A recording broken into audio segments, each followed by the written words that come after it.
স্বাগতম বন্ধুরা। আজ আমরা কথা বলব এমন একটি বই নিয়ে যা আপনাকে ধনী হওয়ার পথটা একেবারে নতুনভাবে চিন্তা করতে শেখাবে। বইটির নাম দ্য মিলিয়নিয়ার নেক্সট ডোর। হ্যাঁ, ঠিকই ধরেছেন। এই বইয়ের লেখক থমাস স্ট্যানলি আর উইলিয়াম ড্যাঙ্কো দীর্ঘদিন গবেষণা করেছেন এবং খুঁজে পেয়েছেন আসল কোটিপতিরা আসলে খুব সাধারণ মানুষ, আমাদের আশেপাশেই থাকে। একদম। আমরা অনেক সময় ভাবি ধনী মানেই বড়বাড়ি, দামি গাড়ি আর ব্র্যান্ডের পোশাক। কিন্তু বইটি বলছে সত্যিকারের ধনীরা বরং এসব নিয়ে একেবারেই মাথা ঘামান না। তাহলে তারা আসলে কিভাবে ধনী হল? চলুন ধাপে ধাপে দেখে নেই। প্রথম শিক্ষা, আয় আর সম্পদ এক নয়। অনেকে লাখ টাকা আয় করেও ধনী নন, কারণ সব খরচ করে ফেলেন। অন্যদিকে যারা কম আয় করেও সঞ্চয় ও বিনিয়োগে মন দেন, তারাই আসল ধনী। দ্বিতীয় শিক্ষা, মিতব্যয়িতা। আসল কোটিপতিরা নিজেদের আড়ম্বরপূর্ণভাবে উপস্থাপন করেন না। তারা সাধারণ পোশাক পরে, প্রায় পুরনো গাড়ি চালান, কিন্তু তাদের ব্যাংক অ্যাকাউন্টে থাকে অগাধ সঞ্চয়।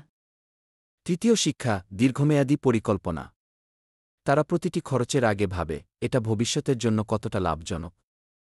আর তারা সবসময় বিনিয়োগকে অগ্রাধিকার দেয়। চতুর্থ শিক্ষা, নিজস্ব আয়ের পথ। অনেক কোটিপতি উদ্যোক্তা, তারা নিজেদের ব্যবসা চালান অথবা বিশেষ দক্ষতার মাধ্যমে বাড়তি আয় করেন। আর সবচেয়ে গুরুত্বপূর্ণ শিক্ষা, আর্থিক স্বাধীনতা। তারা কখনোই অন্যের ওপর নির্ভর করেন না। তাদের কাছে অর্থ মানে শুধু খরচ নয়, বরং স্বাধীনভাবে বাঁচার শক্তি। তাহলে শিক্ষা একটাই, ধনী হতে চাইলে আপনাকে পাশের বাড়ির সেই অচেনা কোটিপতির মতো হতে হবে, সাদামাটা, ধৈর্যশীল, আর্থিকভাবে শৃঙ্খলাবদ্ধ।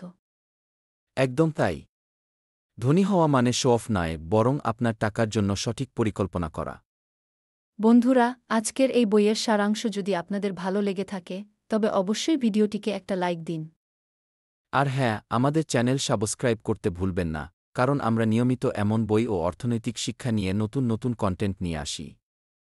শুধু তাই নয়, কমেন্টে লিখে জানান পরবর্তী ভিডিওতে কোনো বইয়ের সারাংশ শুনতে চান। তাহলে আজ এ পর্যন্তই।